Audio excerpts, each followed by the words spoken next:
Step 2, device instruction. Presuming the patient is new to the device, the actual instruction includes several steps. Introduction and purpose. Introduce yourself if necessary and explain the purpose of the visit. I find that taking a moment to add an additional comment about the importance of device technique is useful to set up this and future follow-up sessions. For example, people don't get the full dose of medicine if they don't inhale it just right. Or, because inhaling medicine is a little tricky, we are going over this with all our patients. Or, I want to be sure you are getting the full benefit of your medicine, so you breathe your best. Even with the session planning just described, it is wise to start by using universal health literacy precautions. An individual may have generally good health literacy, but struggle with a particular topic. Universal precautions means to always be prepared for patients who know nothing about a topic or will have more trouble learning than expected. A healthcare professional needs to be able to adjust to advance or lower the level of discussion based on the patient's baseline knowledge. Even if the patient's record indicates that this device has never been prescribed before, and it's possible they know something about it. Perhaps someone has given them information at the point of prescribing, or they may know someone that uses that device. To assess the patient's baseline knowledge, use an open-ended question. For example, show them the device and say, I didn't see in your record that you have used this medicine or a discus device before. I wanted to be sure that you have all the information you need. What do you know about this so far? Once you have an idea of what the patient knows, you can further tailor the session from there. If the patient has prior knowledge, and it is correct, the counseling process may be significantly streamlined. For example, if the patient already knows the dosage or purpose of the medicine, you can build on that knowledge. On the other hand, be prepared for initial misconceptions or concerns. Misinformation and concerns usually need to be clarified up front. For example, if the patient has just learned they have COPD or is concerned that steroid medicines are dangerous, they may be too worried to pay attention. Once their questions are answered or concerns put to rest, they may be interested in learning about the medication. A variation of the Indian Health Service Prime questions or Ask Me 3 questions can be used to assess baseline knowledge. If you are unfamiliar with the Prime or Ask Me 3 questions, check out our reference list for our sources of more information. The next step is to demonstrate and explain correct device technique. Presuming the patient has no prior knowledge of the device, this would be the approach. First, explain and then briefly give the rationale for each key step. For example, breathe out first so you can take a big breath and the medicine gets deep into your lungs. Notice I used the flip it communication technique. That is, explain what is to be done first, then give the reason for the action. Repeat this phrase. Breathe out first. It's what is to be done. So you can take a deep breath is the reason for the action. Here are some other examples.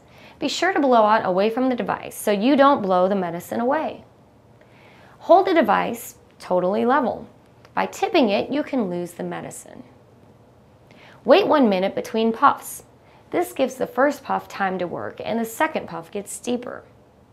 Hold your breath for 10 seconds so the medicine settles in your lungs. Otherwise, you might be blowing the medicine right back out. Explain each step and its rationale in terms appropriate for the patient's cognitive level and health literacy. The logic behind key steps is not obvious to the typical patient. Without this explanation and emphasis, a patient is likely to skip steps they think are unimportant.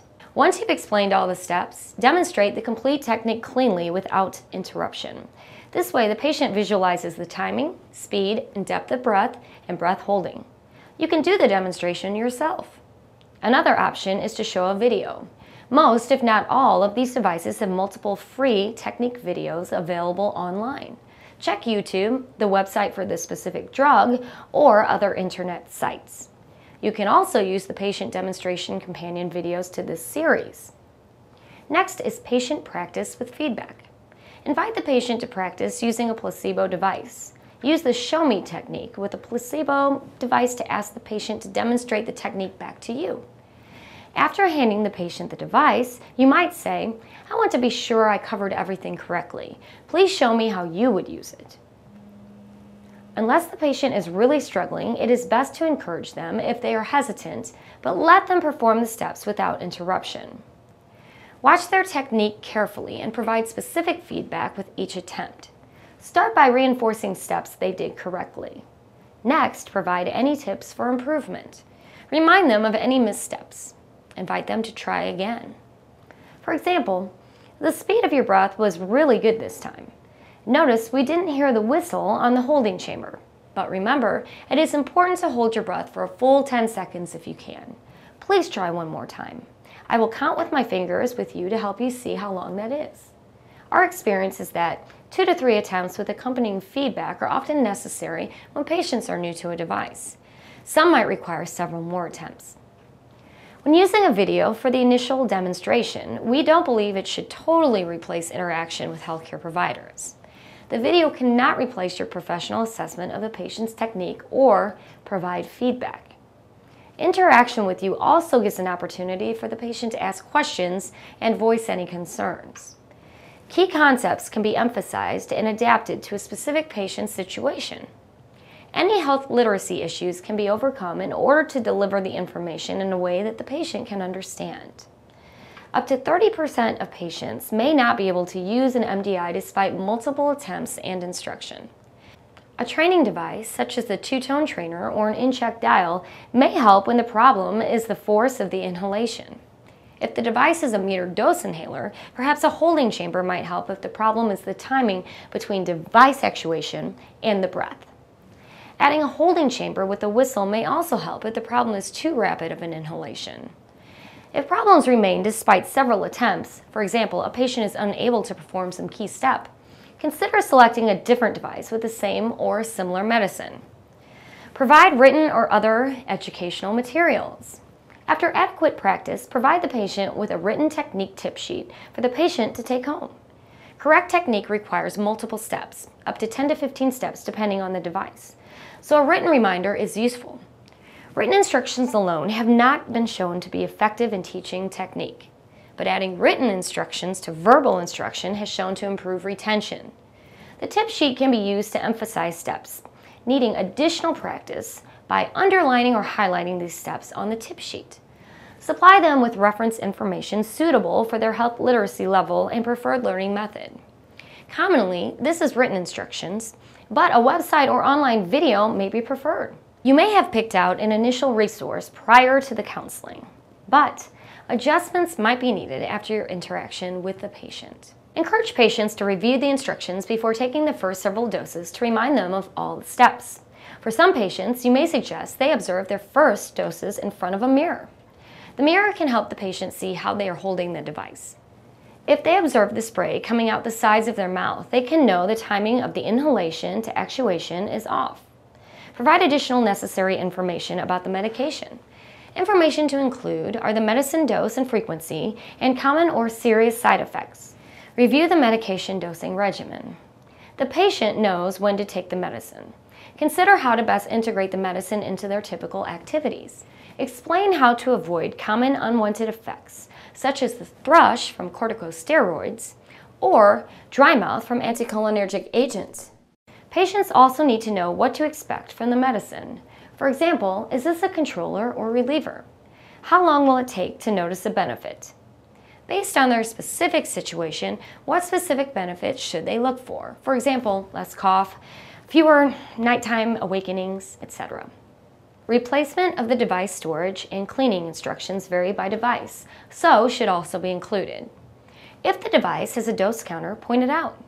Discuss when to request refills based on the number of doses remaining. Knowing how many doses are contained will help them estimate how frequently the medicine needs to be refilled. This additional information might flow naturally at either the beginning or end of the session. It is very important to check a patient's comprehension of the information presented. Patients should repeat key information in their own words.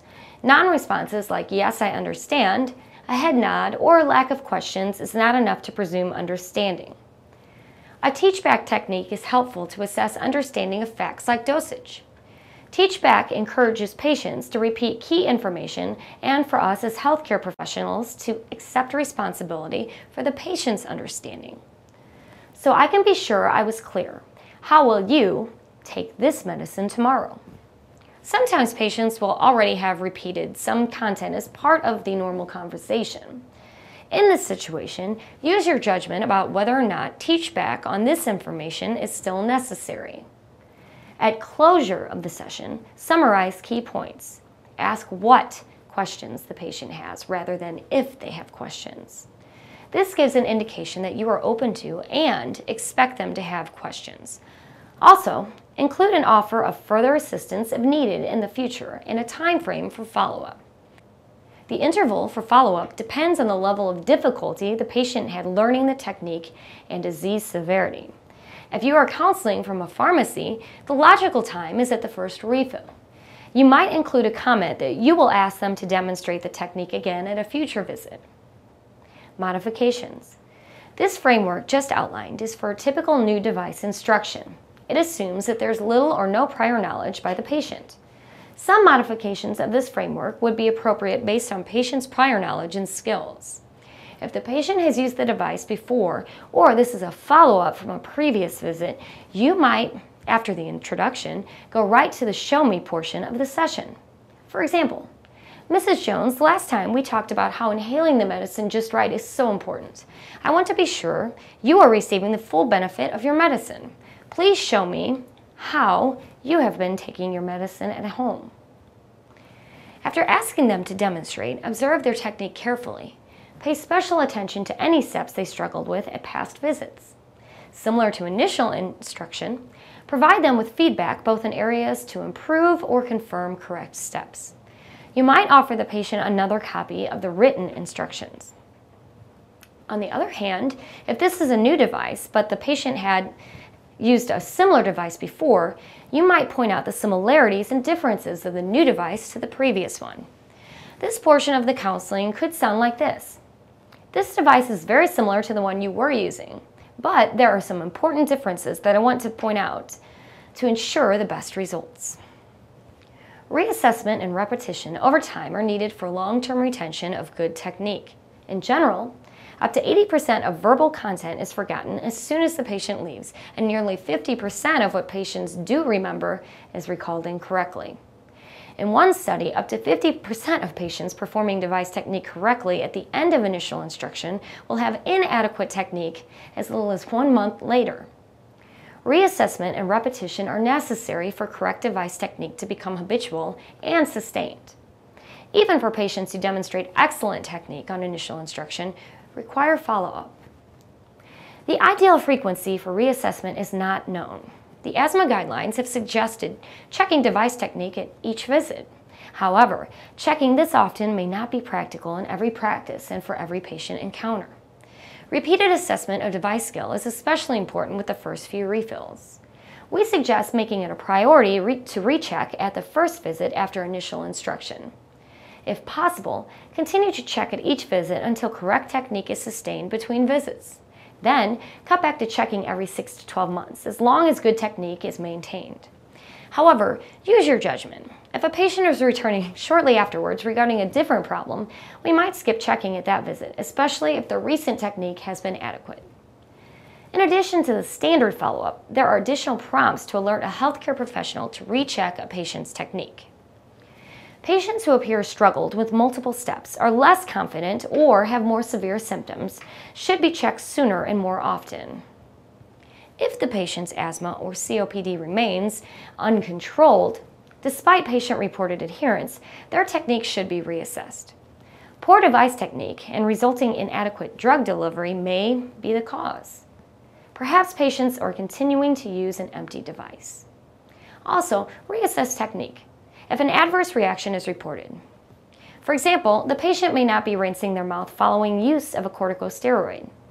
If the drug profile shows non-adherence or says the medicine is not working, the patient's technique should be rechecked to see if poor technique is limiting efficacy. Finally, when the patient is picking up refills, check previous documentation regarding technique to prompt you to follow up on issues from the previous encounter.